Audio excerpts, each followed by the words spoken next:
Bonjour à tous, on va commencer. Donc, je vais commencer par les pouvoirs. Donc Henri Trichereau a donné pouvoir à Patricia Chouk. Jeanne Truteau a donné pouvoir à Philippe Barré. Virginie Brunet a donné pouvoir à Philippe Pelletier. Et Martine Cornuau a donné pouvoir à Marie-Thérèse Guinaud. C'est dans ce sens-là. Voilà. Ah. Il est là. Donc Philippe Pelletier est arrivé. Désignation d'un secrétaire de séance. Donc c'est le tour de Bernard Borger. Je regarde mes fiches. Oui, donc Bernard, est-ce que tu es d'accord? Oui, je te remercie. Approbation du compte-rendu de la séance du 11 octobre. Juste avant, j'ai oublié de le dire, le mobilier a changé. Voilà. Mais avant, on était 2 par table, hein, avant la période Covid. Avant, certains ont été élus dans le précédent mandat, on était 2 par table. Voilà. Bon. Du coup, les tables ont été changées parce qu'à la salle, je fais quand même un petit point là, dès le début. Je vais attendre le silence. Le mobilier a été changé parce que la salle est de plus en plus utilisée et il faut bouger les tables qui sont extrêmement lourdes de manière assez régulière. Et là, on a simplement du mobilier qui est beaucoup plus facile parce que beaucoup plus mobile. Voilà, c'est ça la raison. Les rangées, regardez, elles sont comme ça, au fond. Voilà. Approbation donc du compte-rendu de la séance du 11 octobre 2022. Est-ce qu'il y a des questions?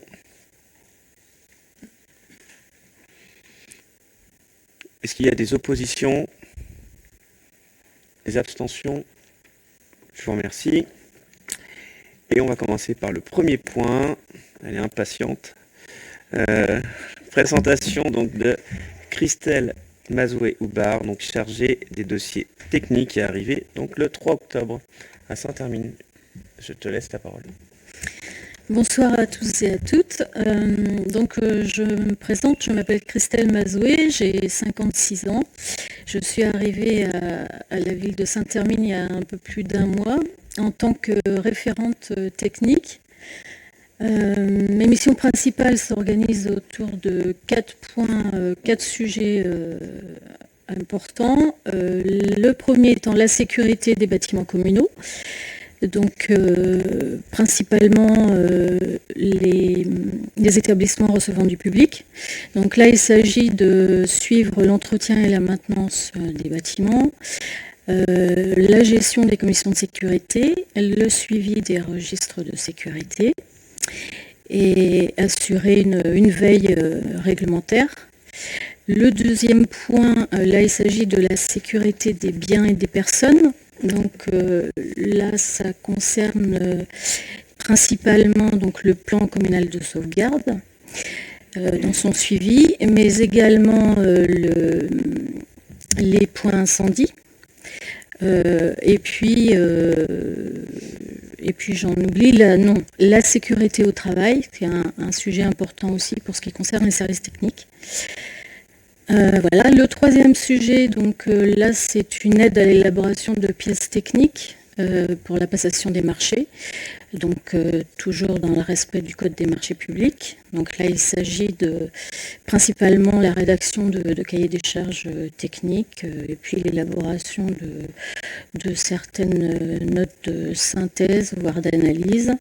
Et puis le suivi administratif aussi pour tout ce qui concerne le suivi des travaux et des réceptions de travaux.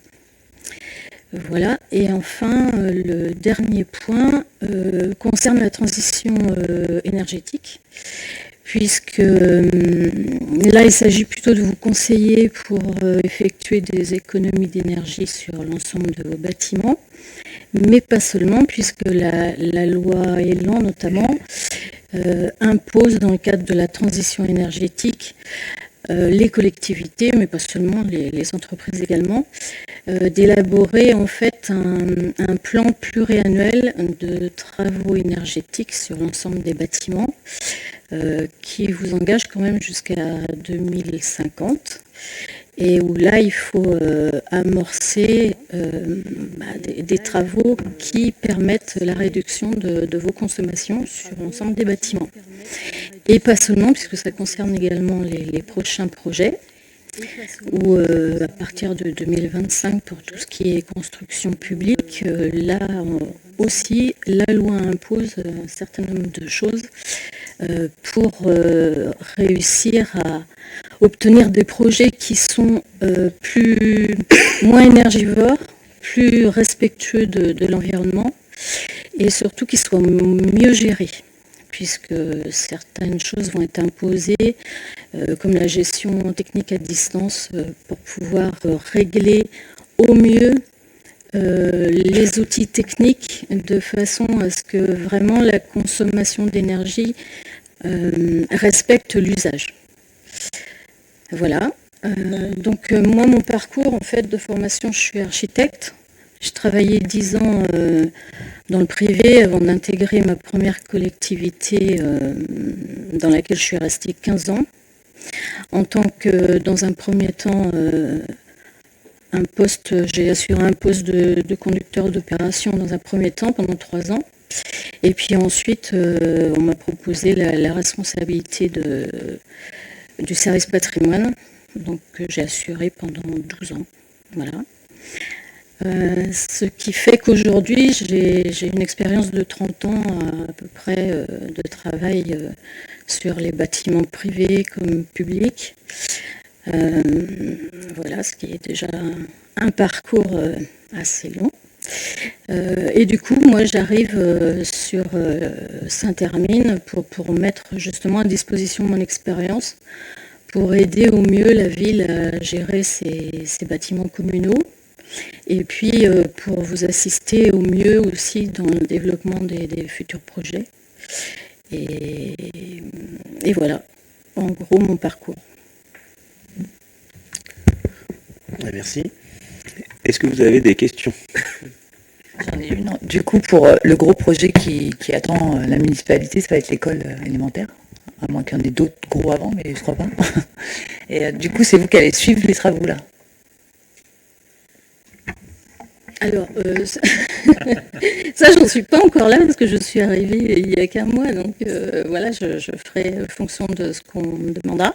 Mais dans tous les cas, je vais participer dans un premier temps à l'élaboration du projet déjà, en essayant d'assurer une veille la plus pointue possible là, sur tout ce qui va sortir, parce que la réglementation évolue beaucoup en ce moment, surtout pour la question des énergies.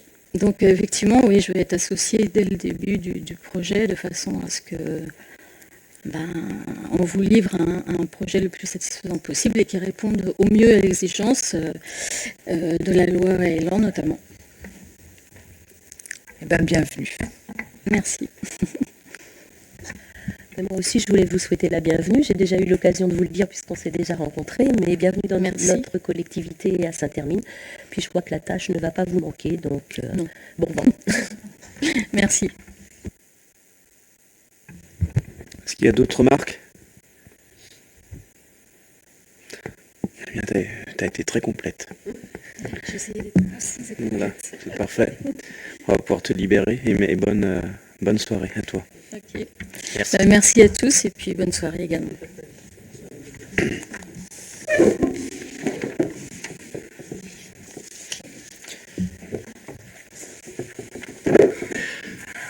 Merci.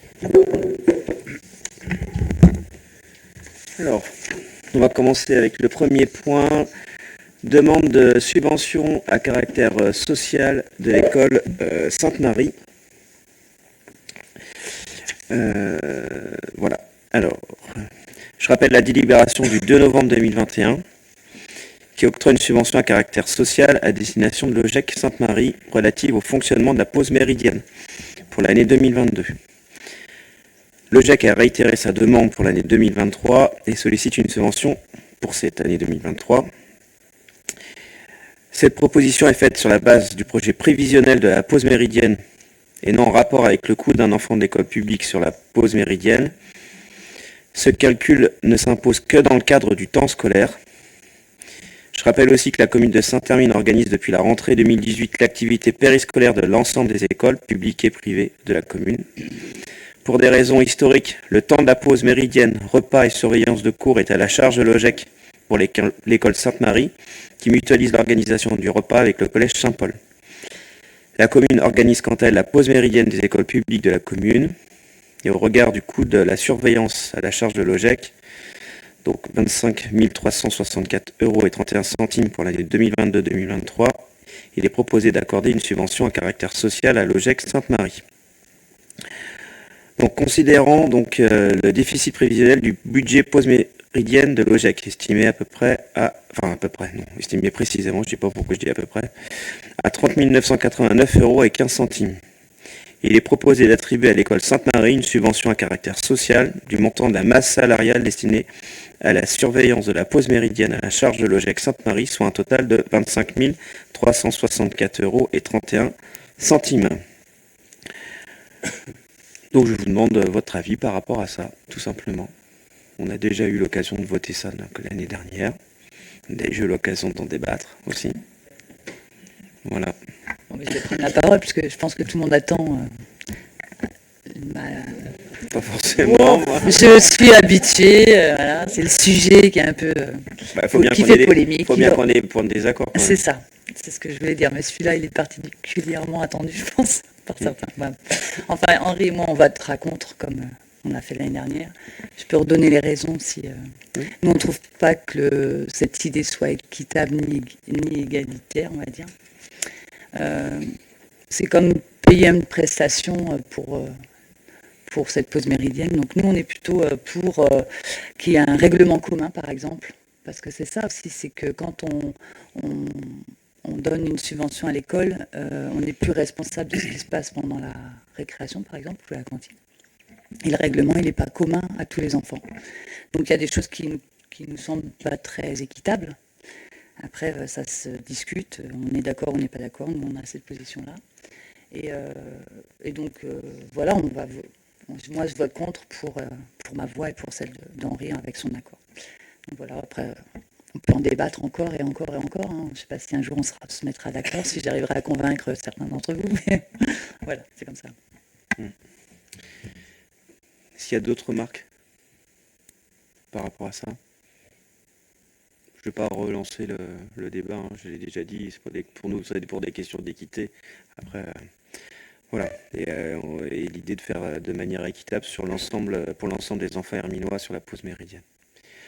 Je soumets ça au vote. Est-ce qu'il y a des oppositions? Donc, 2 oppositions. Est-ce qu'il y a des abstentions? Donc, qui est pour? Parce que je veux être sûr. Hein. Ok, je vous remercie.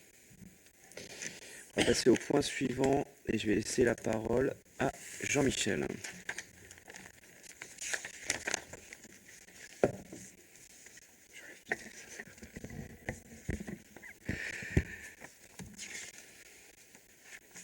Alors, vous avez dans l'ordre du jour une série de décisions modificatives qui vous sont soumises ce soir concernant 3 budgets. Le budget principal, le budget lotissement. Vous avez besoin bon, allez-y, gardez-le. Non, j'arrive à lire. C'est bon. Le budget du Coteau du Mani et le budget Coteau du Mani 2. Donc, en fait, comme chaque fin d'année, on fait un ajustement sur les opérations de stock. Donc on annule les stocks de début d'année et en fonction des ventes ou des travaux qui ont eu lieu dans l'année, en fait, on réajuste les stocks en fin d'année. Donc on vous proposera en fait sur les 2 DM des budgets lotissement, en fait, de valider ces modifications de stock qui ont un impact sur la décision modificative numéro 1 du budget principal, notamment sur la partie annulation des opérations de clôture du budget lotissement Les Coteaux du Mani. Alors, Pour reprendre la décision modificative numéro 1 du budget principal,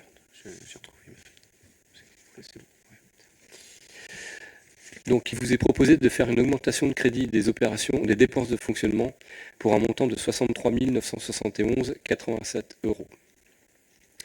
Alors ces augmentations-là, elles s'expliquent de trois manières. L'inflation actuelle constatée, qui est assez importante, qui n'était pas prévue forcément au tout début d'année. Le coût de l'énergie, du gaz et de l'électricité, et la modification des comptes, et également, pour une toute petite partie, l'augmentation du point d'indice. Donc il vous est proposé en fait de procéder à l'augmentation des comptes de eau à assainissement de 4 800 €, l'énergie, électricité 35 429,87 €, fourniture de petits équipements 10 000 €, autres frais divers 10 000 €, autres personnel extérieur 876 €, cotisation CNFPT 150 €. Là on a des modifications de compte, donc il vous est proposé de supprimer sur la rémunération principale 38 000 € et de réinscrire les montants sur autres indemnités 21 000 € et les rémunérations au 64 131 17 000 €. Supplément familial 700 €, primes et autres indemnités 8 740 €.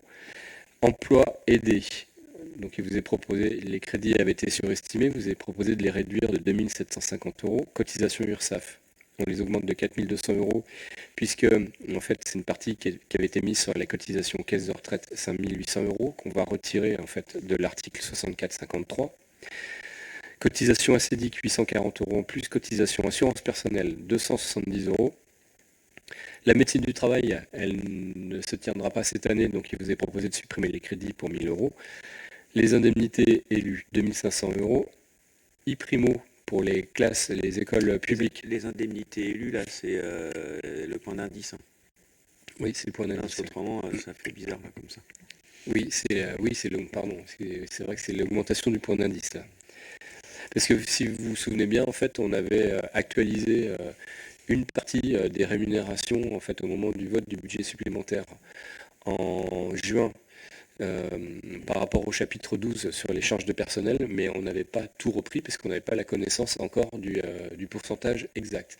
Donc nous, on avait appliqué 3%. En fait, en réalité, c'est 3,5%. Donc on se retrouve en fait à devoir réajuster là sur cette fin d'année. Donc IPRIMO pour les écoles publiques, donc 2016 €. Subvention ravalement de façade, il vous est proposé de supprimer ce compte 7 000 € qu'on va réaffecter sur un compte d'investissement. Donc cette section de dépenses de fonctionnement est équilibrée avec la section de recettes de fonctionnement à hauteur de 63 971,87 €. Donc il vous est proposé de réduire l'article des impôts directs locaux qui avait été un peu surestimé de 30 000 €.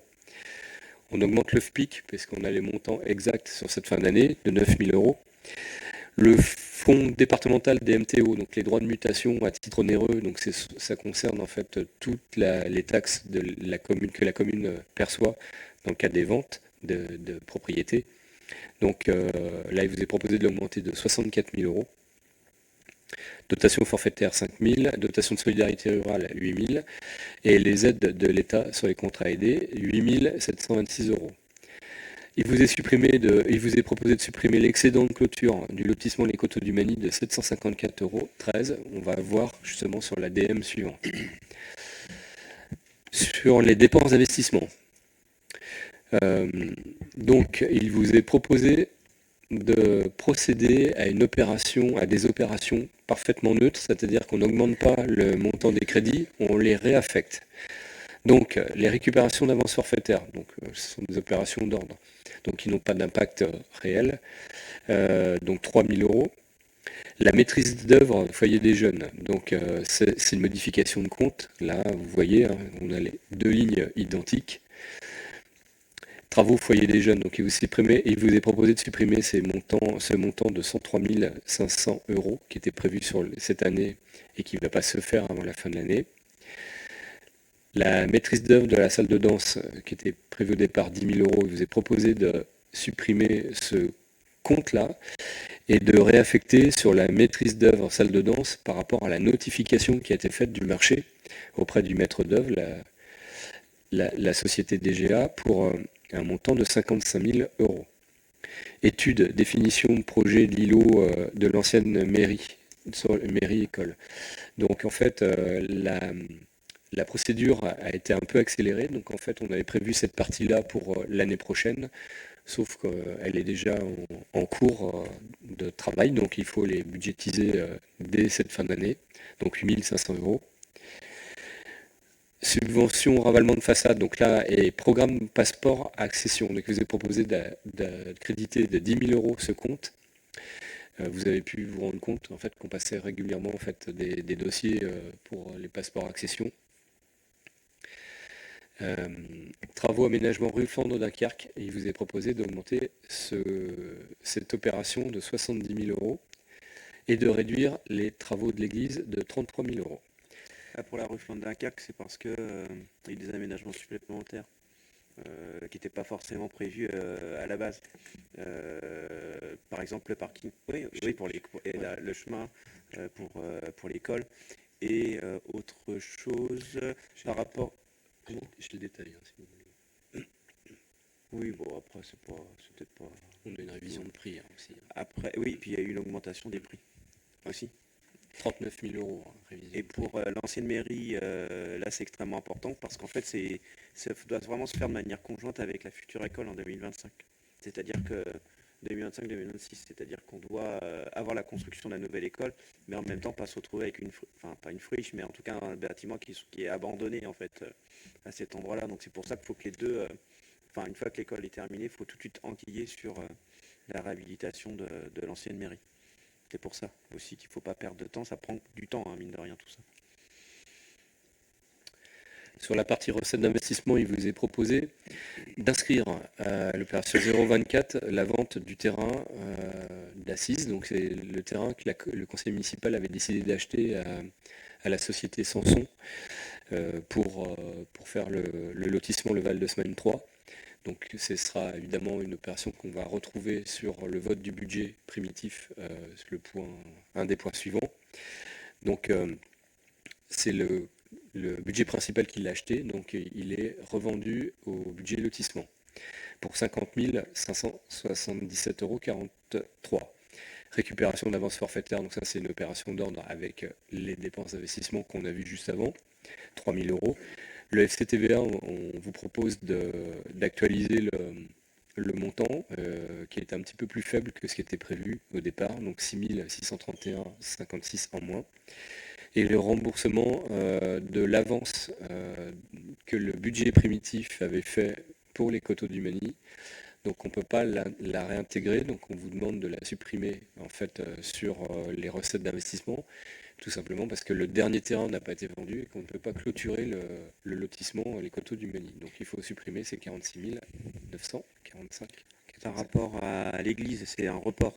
Vous verrez pour le budget, là ça change un peu, il n'y a plus les restes à réaliser comme les autres fois. Ceci étant, cette somme va être reportée pour l'année prochaine. C'est juste un report. Concernant le foyer des jeunes, là en ce moment, il y a tout un travail qui se fait en lien avec le CIDEF. Vous comprenez bien qu'on est encore plus on était déjà vigilant par rapport à ce sujet, mais on est encore plus vigilant par rapport à ce sujet-là au niveau économie d'énergie. Donc ça retarde encore un peu. Donc ça, je le regrette profondément parce que je sais que c'est important ce foyer des jeunes, mais il faut quand même qu'on fasse les choses de manière correcte. Voilà. Donc on est en relation étroite avec le maître d'œuvre. Est-ce qu'il y a des questions? Donc vous avez vu les coûts de l'énergie et l'inflation. Voilà. Et bon ça, je pense que c'est le lot commun déjà des particuliers au passage. Donc ça c'est exactement la même chose sur les collectivités. Voilà. Expliquez juste la maîtrise d'œuvre de la salle de danse en fait. Je sais pas. Ici. En fait, on a notifié le marché de maîtrise d'œuvre pour la salle de danse, donc on crédite les 55 000 € qui sont en fait le montant qui a été notifié pour le marché à la société DGA. Et on avait mis sur le budget primitif 10 000 € qui était voilà, c'était une estimation. On ne savait pas si on passait par une étude de faisabilité au départ, en attendant d'aller vers une maîtrise d'œuvre. Enfin bon, donc en fait, on supprime en fait la ligne 213,51 et de 10 000 pour recréer en fait la ligne qui va être en fait maintenant la ligne définitive. Vous allez être sur un compte 23,13, c'est-à-dire un compte de travaux en fait, hein. Alors que sur 21, Là, on se retrouve avec les 55 000 avec un chiffre plus, enfin, là pour le coup, précis, quoi. Voilà.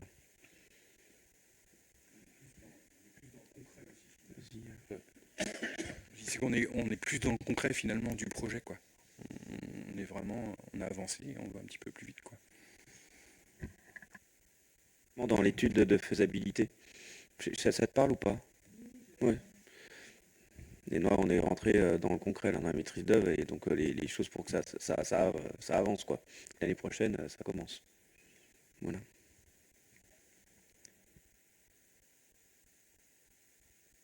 On commencera par le plateau, le terrain multisport. Parce que comme la salle de danse va se retrouver sur le plateau, il faut que les collèges puissent continuer à exercer leurs cours de PS, en fait. C'est ça. On est obligé de le faire dans cet ordre-là. Voilà. Mais ça avance bien. Est-ce qu'il y a d'autres questions? Ça va, c'est clair? Ouais. Bon. Faut qu'on le vote, là. Donc, est-ce qu'il y a des oppositions? Des abstentions? Je vous remercie. C'est bon, Jean-Michel? Vous avez toujours votre botte de mouchoir à vos côtés? Bon. Allez-y. Donc, le point suivant, décision modificative numéro 1, les coteaux du Mani.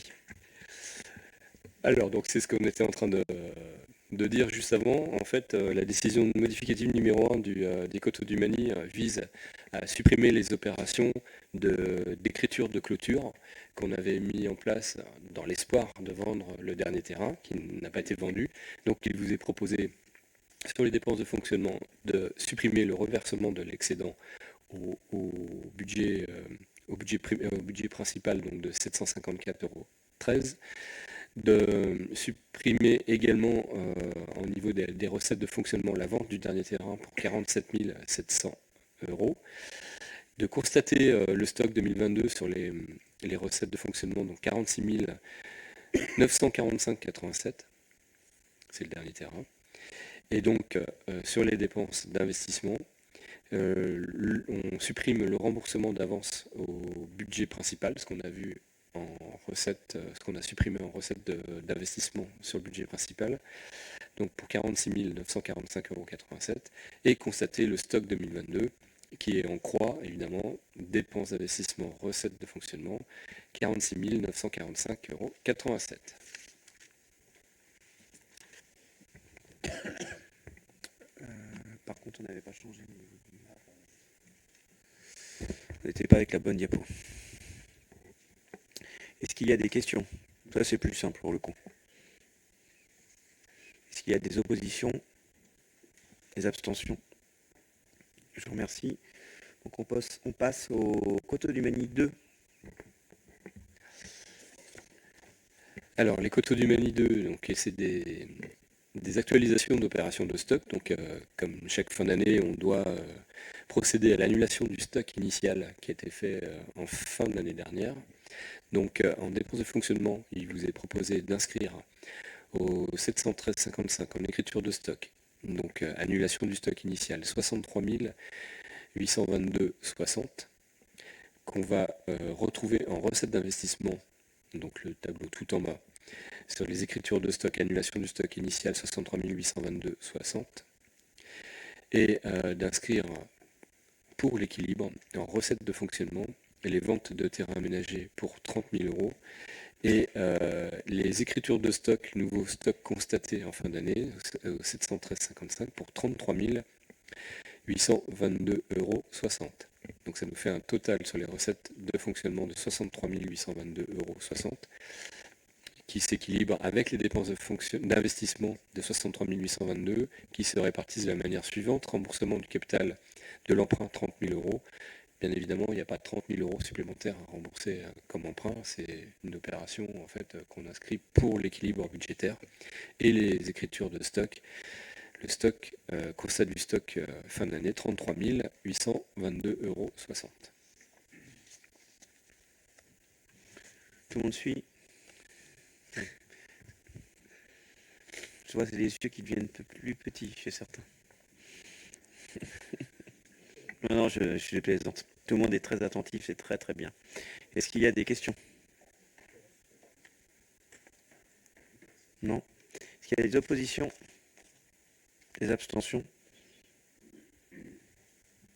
Donc, c'est adopté. Et Val de Semaine 3. Val de Semaine 3. Ça, c'est quelque chose qui est nouveau, là, pour le coup. Oui. C'est les terrains sans son dont on vous parlait tout à l'heure. Je sais pas si vous... L'achat des terrains, on en a parlé tout à l'heure. Non, Oui. Non, mais je voulais voir, justement.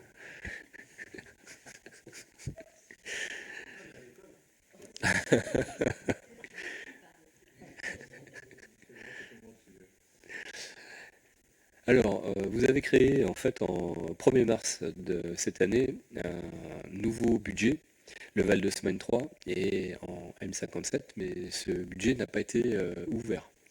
Donc, afin de régulariser, puisqu'il n'y a pas eu en fait réellement d'opération encore sur ce terrain, mais en fait ces opérations-là, elles arrivent. Et pour régulariser en fait l'ensemble, avant la fin de l'année, avec la trésorerie, on a pensé que ça serait mieux de créer en fait, et d'ouvrir ce budget. Donc en fait, c'est un budget qui est relativement simple, qui comprend en fait deux opérations principales. Le budget principal a acheté le terrain à l'origine pour 51 000 euros. Donc, en fait, le budget lotissement va lui rachète au budget principal ce montant-là. Et donc, on a des études et des prestations de services pour l'élaboration en fait du projet de lotissement. Donc, en dépenses de fonctionnement, il vous est proposé d'inscrire en terrain aménagé 51 000 euros, l'achat du terrain, en études, prestations de services 3 000 euros et autres 1 euro. Donc si vous suivez régulièrement les budgets lotissement, vous verrez qu'en fait on rajoute souvent 1 euro pour des écarts de TVA des fois qui peuvent nous bloquer, mais vraiment fortement. Donc en fait ça nous permet vraiment d'être plus large. Recette de fonctionnement, donc 758,88, donc 1 euro. Et les écritures de stock avec le constat du stock fin 2022. Donc évidemment, voilà, le stock, il est simple, hein, c'est les terrains achetés plus les prestations de services. Donc c'est 54 000 euros. Donc ça nous fait une section de fonctionnement équilibrée à 54 001 euros. Les dépenses d'investissement, évidemment, eh bien, ce sont les opérations de stock, terrain, 51 000 euros, et prestations de services, 3 000 euros. Et évidemment, financer, on a mis un emprunt pour pouvoir équilibrer, donc 54 000 euros. On aurait pu mettre aussi un prêt de la commune, ça aurait pu être ça. Ça nécessitait de le mettre dans le budget primitif. Bon, c'est plus simple de mettre un emprunt qu'on ne va pas évidemment réaliser. Et ça permet d'équilibrer en fait la section d'investissement pour 54 000 euros. Évidemment, on revotera un budget primitif Val de Semagne le mois prochain. Est-ce qu'il y a des questions? Mais là, en fait, finalement, on lance le programme pour le Val de Semaine 3, c'est tout. Hein. C'est ça? Qu'on a tous, on a encore, j'ai encore eu aujourd'hui une personne là, qui avait des problèmes pour se loger. Même s'il y a la crise, le territoire il reste attractif. Donc il faut qu'on arrive à faire au mieux, on va se dire ça comme ça, pour essayer d'offrir le plus possible de foncier. Est-ce qu'il y a des questions? Des oppositions? Des abstentions? Je vous remercie. Alors ensuite, on passe à la mise en place de la M57, on en avait parlé juste avant. Oui. Donc autorisation de mouvement de crédit de chapitre à chapitre. Je vous rappelle, hein, on avait en plus testé avant même que ça soit obligatoire de passer à cette nomenclature, la M57. Ça avait entraîné d'ailleurs quelques modifications en début d'année. Il y avait certains chapitres qui avaient changé. Et donc là, ce qu'on vous propose, c'est de parachever en fait les possibilités qu'offre la M57 pour les mouvements de crédit et pour les méthodes d'amortissement. Donc là, on a eu en fait, on a quasiment un an de recul maintenant sur tout ça. Et en fait, par rapport au 1 euro que j'évoquais tout à l'heure, eh bien, ce qui vous est proposé, c'est de permettre aux maires de procéder à des mouvements de crédit de chapitre à chapitre, à l'exclusion des crédits relatifs aux dépenses de personnel, parce que ça c'est strictement interdit, et ce dans la limite de 7,5% des dépenses réelles de section. Donc, en fait, ça permettrait en fait d'actualiser. On n'est pas sur des augmentations hein, de crédit, on est bien sur des déplacements de crédit, des crédits qui ne sont pas utilisés à tel compte qu'on va déplacer pour un autre compte qui a un peu plus servi. Voilà. C'est bien ça nous permet de régulariser de manière plus simple et de ne pas passer forcément des choses rébarbatives en conseil.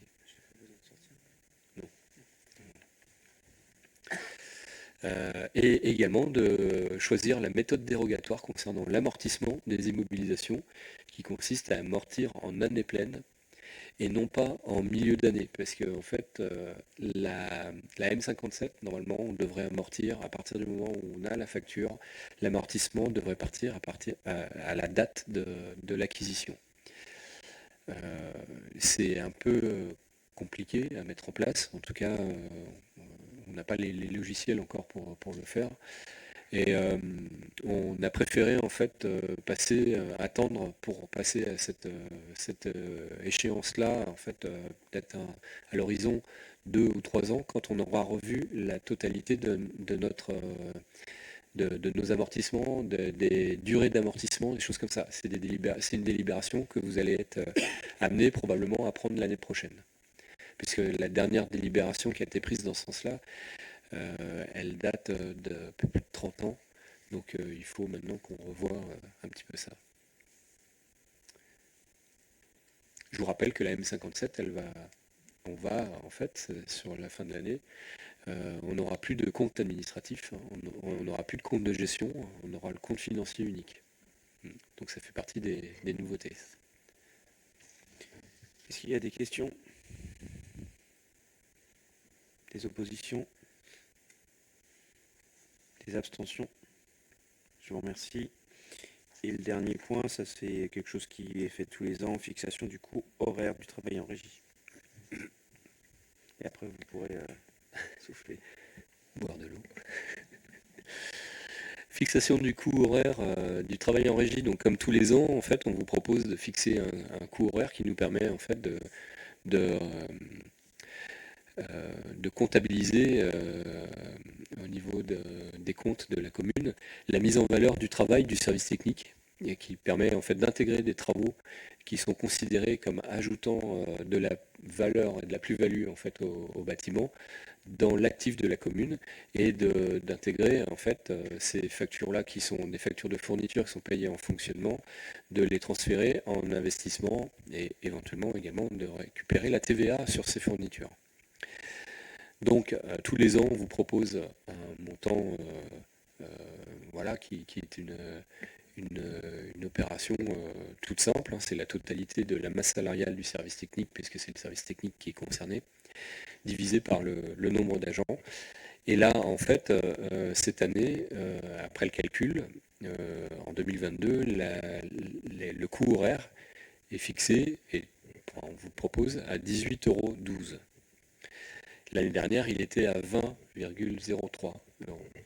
Donc c'est vrai qu'on a une baisse, c'est pas banal, mais il y a une baisse parce que si vous prenez le personnel, il y en a moins de personnes qui sont en fin de carrière aussi. Donc ça joue. C'est-à-dire qu'il y a plus de jeunes. Donc ils sont payés moins cher. Voilà. C'est pour ça qu'il y a une baisse. Je dis pas de bêtises, c'est bien ça.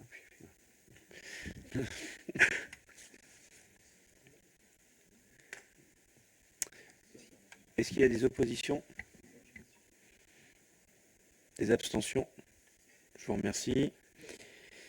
Après, on va passer au rapport annuel. S'il te plaît, Philippe, juste pour Ah, pardon, clôturer les excuse-moi. affaires financières, est-ce qu'on peut avoir la date de la commission des finances? Parce que je me souviens plus là, je ne l'ai pas noté, je m'en souviens plus. Alors. Pop, pop, pop, pop. On l'a calé, je sais plus. Hein? Ah ouais, c'est ça, attends. Si, le 29 novembre. Le 29 novembre, et après c'est le 12 décembre, c'est pas ça, le conseil? Le 13. Le 13 décembre. Hein? Ah oui, si, pardon. Oui, donc le 29 novembre, la commission des finances et le vote du budget, ça sera le 13 décembre. 19h. Il n'y a pas de souci? Je n'ai pas oublié un truc, je sais plus. Non. Ok.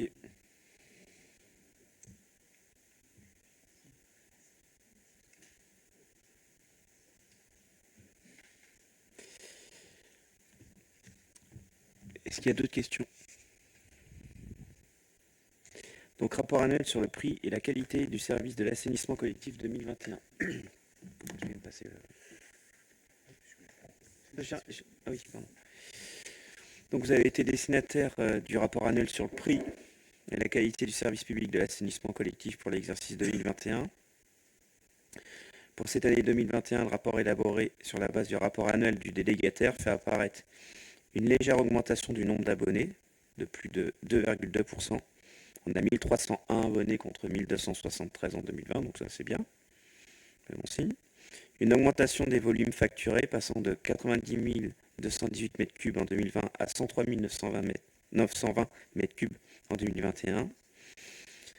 Le linéaire de collecte a augmenté en 2021, passant de 30,7 km. J'ai pas le chiffre précédent, c'est pas grave. Je sais plus. Enfin, il a augmenté. C'est pas très grave. L'analyse des rejets de la station d'épuration réalisée par le laboratoire d'analyse du conseil départemental montre une conformité sur l'ensemble de l'année. Je rappelle, mais ça je le rappelle chaque année, que la capacité de la station d'épuration est de 2250 habitants et que depuis 2008, il y a une partie des rejets qui est délestée sur la station du Vendée au pôle.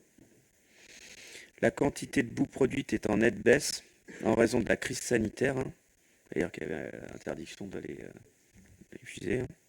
Donc 1260 m3 quand même en 2021 contre 1738 m3 en 2020. Ces boues font l'objet d'épandages agricoles quand c'est nécessaire. Et pour la partie financière, je rappelle que la participation pour l'assainissement collectif est maintenue à 1210 € en 2021 par délibération du conseil municipal d'octobre 2020. Voilà. Donc il y a des choses, la plupart des choses, c'est comme l'année dernière en fait. On est sur les mêmes évolutions. J'ai fait une synthèse, c'est pas, j'ai pas présenté tout le rapport. Est-ce qu'il y a des oppositions? Enfin, est-ce que vous en avez tous pris connaissance, pardon? Parce que conscience, c'est compliqué. Vous avez connaissance? Oui, je vous remercie. Parce que là, il n'y a même pas besoin de voter le rapport. Partage de la taxe d'aménagement avec la communauté de communes. Donc là, c'est très simple. La communauté de communes, au titre de ses compétences, exerce la compétence, je cite, création, aménagement, entretien et gestion de zones d'activité industrielle, commerciale, tertiaire, artisanale, touristique, portuaire, à Saint-Terme il n'y en a pas trop, ou aéroportuaire. Là c'est pareil, c'est pas encore pour demain. De manière très concrète, l'économie, c'est une compétence de la communauté de communes. Donc tout ce qui concerne les taxes d'aménagement pour justement aménager ces espaces, c'est logique qu'elles reviennent à la communauté de communes. Donc, il est proposé que la commune reverse à la communauté de communes le produit collecté quand le projet assujetti à la taxe d'aménagement est porté par la communauté de communes hors des zones d'activité économique. Voilà. Donc, quand il s'agit d'une zone qui relève de la communauté de communes, la taxe d'aménagement va à la communauté de communes, tout simplement. Et si on s'y oppose, de toute façon, je pense qu'on aura des problèmes avec l'État. Voilà. Mais je vous le dis, après on peut voter. Et voilà. Juste, ça fait à peu près 7 à 10 000 euros par an. Donc c'est pas non plus, ça va pas mettre péril dans le budget de la commune. Voilà. Est-ce qu'il y a des questions? Est-ce qu'il y a des oppositions? Des abstentions? Je vous remercie. Convention relais Info Jeunes, c'est le point suivant. Donc je précise que le ministère de l'Éducation nationale, donc direction de la jeunesse, de l'éducation populaire et de la vie associative, a lancé pour l'année 2022 une expérimentation consistant à déployer des relais Info Jeunes. L'objectif est de sensibiliser les jeunes aux ressources du réseau Info Jeunes et de leur apporter une première information sur leur territoire de vie pour tous les sujets susceptibles de les concerner. Ça peut être la scolarité, ça peut être leur formation, ça peut être l'emploi, ça peut être la vie pratique, ça peut être les transports, la santé, la culture, le sport. Les loisirs, je ne vais pas tous les énumérer, mais il y a assez peu d'endroits finalement où on a un point unique.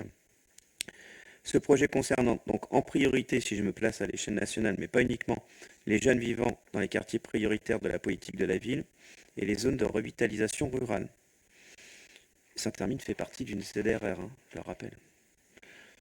Je le dis en particulier s'il y a des commerçants qui nous regardent là, parce qu'ils peuvent avoir des aides. Je dis ça, c'est que c'est une question qui peut être posée. Cette expérimentation mobilise, outre les acteurs locaux, le réseau local et régional Info Jeunes et les services déconcentrés de l'État chargés de la jeunesse, de l'engagement et des sports. Donc la délégation régionale académique, la DRAGES, appuyée par les services départementaux, donc SDGS. Pour entrer dans ce dispositif, une convention doit être signée entre la commune, l'Info Jeunes des Pays de la Loire et la délégation régionale académique à la jeunesse, à l'engagement et au sport. La durée de la convention est fixée à 1 an, à compter de la date de signature, et peut être renouvelée en cas de prolongation de l'expérimentation. La commune a la possibilité également de faire une demande de labellisation information jeunesse pour devenir une structure Info Jeunes. Voilà. Donc ça, c'est vraiment un travail qui est fait en lien avec Louis Bénard, qui s'est présenté lors du dernier conseil municipal. Voilà. Est-ce qu'il y a des remarques, des questions? Donc là, ce serait un lieu où les jeunes pourraient venir chercher l'information. C'est ça, et ça serait, j'ai oublié, voilà, j'étais en train de chercher, et tu m'as fait penser du coup, c'est à la bibliothèque qui sera présent. C'est un endroit qui nous semble intéressant. Et Louis Bénard qui s'occupera d'informer les jeunes, il sera là, enfin, il y aura, j'imagine, des temps d'accueil pour ces jeunes. C'est lui qui sera là. En fait, en tout cas, comme c'est nouveau, je ne sais pas exactement. En plus, pas plus tard qu'il y a 2 semaines, j'étais au point Info Jeunes de Nantes. D'accord. Donc là, c'est tout nouveau. En tout cas, c'est Louis Bénard qui va chapeauter pour ce point Info Jeunes sur Saint-Hermine. Oui, tout à fait. Et du coup, ça se met en place à quel moment? On a une date précise? Voilà, l'année prochaine, mais j'ai pas la date précise en tête. Peut-être Jean-Michel, vous l'avez.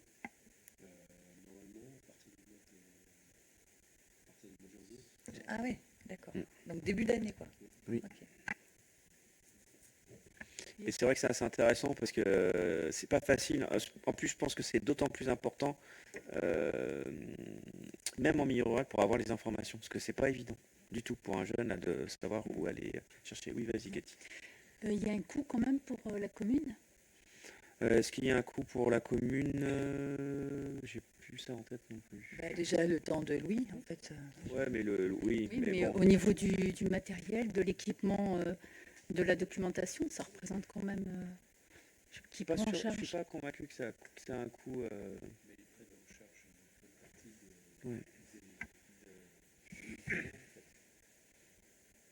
J'ai pas en tête le prix exact, clairement, Cathy.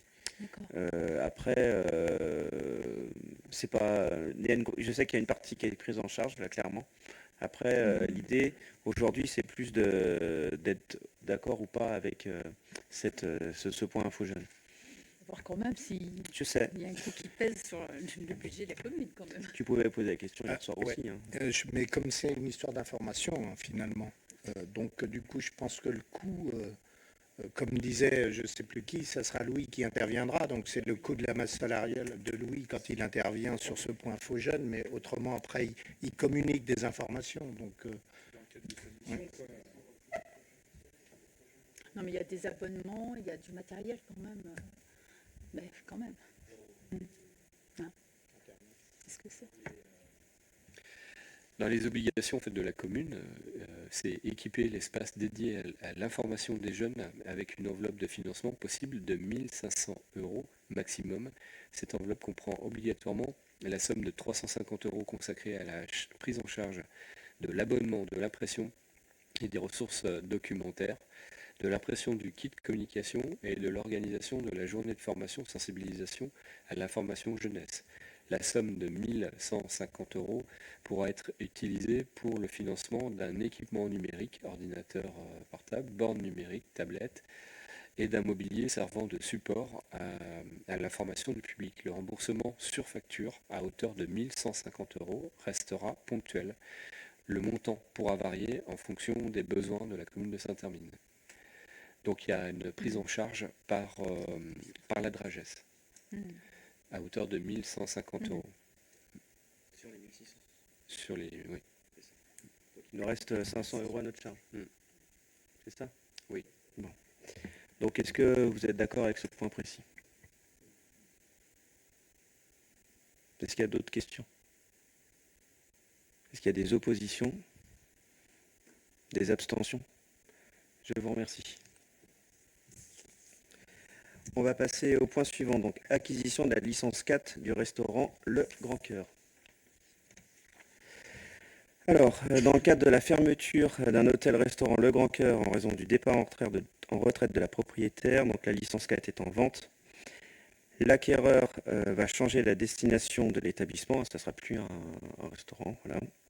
Et afin d'éviter de perdre une licence de 4e catégorie sur la commune, parce qu'en fait, le problème, c'est que si elle est vendue, on y a un avis consultatif, mais de toute façon, si c'est un acheteur extérieur à la commune, le préfet, il tiendra pas forcément compte de l'avis du maire. Donc on risque de perdre en fait cette licence 4. Et on manque de restaurants sur la commune, clairement. Même de commerce de manière générale, on n'est pas surdoté, hein, loin de là.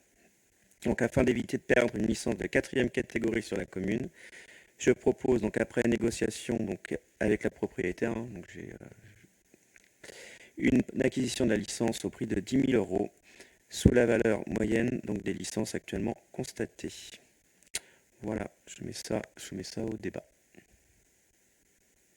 Oui. C'est juste pour rappel, on en avait acheté une licence déjà quand et on l'a revendue, c'est ça? Non. Non, on en a déjà une donc. Oui, d'accord. Tout à fait.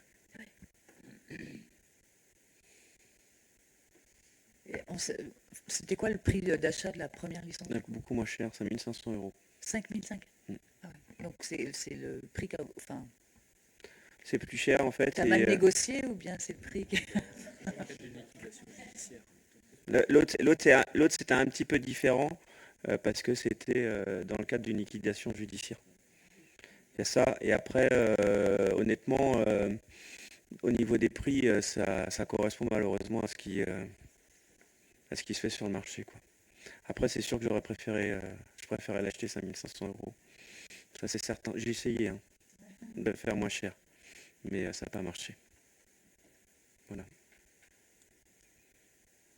Après, je ne vais pas me résoudre à perdre cette licence 4 sur la commune. Voilà, même si on en a deux, après, c'est question de dynamique aussi. Surtout qu'il y a un vrai besoin, hein, clairement, sur le territoire. Est-ce qu'il y a des oppositions, des abstentions? Je vous remercie. Et on va passer au dernier point, donc compte rendu des décisions prises dans le cadre des délégations accordées au maire. Allez-y Jean-Michel. Alors, décision du 12 octobre 2022 concernant la maîtrise d'œuvre sur les travaux de réhabilitation du foyer des jeunes Espace Richambault sur la partie chauffage-ventilation. Le marché est attribué à la société ATBI à La Roche-sur-Yon pour un montant de 4 080 euros TTC. La décision du 21 octobre 2022 concernant l'acquisition d'un véhicule électrique service technique à la société Urban Zelec à Étré pour un montant de 25 410,40 € TTC. Décision du 7 novembre 2022 concernant la cession d'un véhicule service technique au garage Blandino pour un montant de 1 500 € hors TVA. Et dans la partie beau, en fait, convention de mise à disposition d'une partie de l'ancienne mairie, rue Georges Clemenceau, au profit de l'outil en main herminois, pour un montant gratuit. Enfin, gratuitement. C'est ça. Donc et là qui va ouvrir là du coup demain. Et on fera l'inauguration un peu plus tard. On va les laisser se mettre en route tranquillement. Virginie pourra en parler d'ailleurs au prochain conseil, si vous voulez, parce qu'elle a suivi le projet. Et donc concernant les DIA, donc la première qui concerne donc la DIA 2022-77, concernant les parcelles section AD, numéro 461, 462, 602 et 350 rue de l'Église. Ensuite, on a la DIA 2022-78 concernant la parcelle section XR numéro 371, 10 rue des Cerises, donc au champ du Guigné au Simon. La DIA 2022-79 concernant la parcelle section XR numéro 357, 19 rue des Cerises toujours, au champ du Guigné au Simon. Donc là, je tiens quand même un an en arrière. Je regarde Maïté là. Champ du Guigné, il y avait quand même eu 9 refus, deuxième semestre. 9 refus. Il y a eu une rencontre avec les ABF pour essayer de trouver justement une solution pour que tout le monde soit d'accord. Et donc là, ça porte ses fruits parce que je ne sais pas si vous avez fait attention là sur l'année écoulée, mais il y a eu quand même un certain nombre de DIA concernant les champs du Guigné, parce qu'on se retrouvait quand même dans une situation de blocage. On avait un lotissement où, il y avait pas, où les gens n'avaient pas leur permis de construire, ils étaient refusés, et donc des abandons de projets. Donc ça porte ses fruits, donc au champ du Guigné, c'est normal. Voilà, je vous remercie. Je voulais juste ajouter que tous les terrains étaient vendus. Maintenant, il y a eu une annulation puisque la banque n'a pas suivi. Sinon, tous les terrains étaient vendus. L'espace d'un an. Je savais pas. Il n'y en a plus qu'un puisqu'il y en a un qui a été annulé hier. Donc, voilà. Parfait. Je vous remercie. Est-ce qu'il y a des questions diverses? Vas-y. Oui, moi. Juste une petite parenthèse, là, je reviens sur la licence 4. Faut savoir quand même que dans les communes de même strate comme Bournezeau, ils en sont à 4 ou 5. Mareuil, c'est pareil. La Châtaigneraie encore plus, et nous, on n'en a que 2, Saint-Terminant. On a que le Père-la-Victoire et puis le pub. Donc je pense que c'est vraiment un capital, si on veut que la commune soit attractive, d'avoir 2 licences 4 à disposition pour les futurs arrivants, quoi. C'était pas ça que je voulais vous dire. Mais je voulais vous parler des décorations de Noël, parce qu'on va rentrer dans la période là. Donc on a fait un calcul de consommation, parce que à l'époque où on est dans la sobriété énergétique, on a fait un calcul de consommation, donc je le dis pour que tout le monde le sache. Vous savez qu'on loue pour 3 ans des nouvelles illuminations, parce qu'on a fait un choix politique d'augmenter considérablement les décorations lumineuses qui étaient trop petites l'an dernier, enfin pas assez nombreuses. Donc on a doublé le parc, entre guillemets, cette année, avec des locations. Si on compte toutes les nouvelles illuminations qu'on a louées, qui sont arrivées d'ailleurs, et si on compte toutes les anciennes qu'on avait en propriété et qui ont été plus ou moins réparées, on est à une consommation globale de 3 kWh. Donc 3 kWh, c'est quand même très peu, sachant qu'un kWh c'est 18 centimes un petit peu, à peu près, et même si ça triple comme certaines communes, enfin le pressentent, ça fera jamais que 60 centimes, donc ça reste quand même très peu. Et donc, si on prend le calcul d'éliminer pendant 6 heures de temps, 4 heures le soir et 2 heures le matin, ça va faire une consommation de 20 kWh. Donc, à 20 centimes, ça fait que 4 € par jour. Donc, c'est quand même pas énorme. Et si c'était doublé, voire triplé, ou même multiplié par 10, ça ferait toujours pas énorme, quoi. Donc là, on en est au tarif actuel de 18 centimes en taux plein du kilowattheure. On en est à 4 euros par jour si tout est illuminé. Et du coup, les illuminations elles sont calées sur l'éclairage aussi. Voilà, elles sont calées sur l'éclairage, oui. Donc les illuminations vont commencer, l'installation des illuminations vont commencer le 21, la semaine 47. À partir du 21 jusqu'au 24, c'est étalé sur 4 jours. Et donc ça sera illuminé en même temps. Et après, elles seront éteintes. Normalement, on essaie d'attendre les vues du maire. Normalement mi-janvier, mais bon, après, en fonction de la date des vues de mer.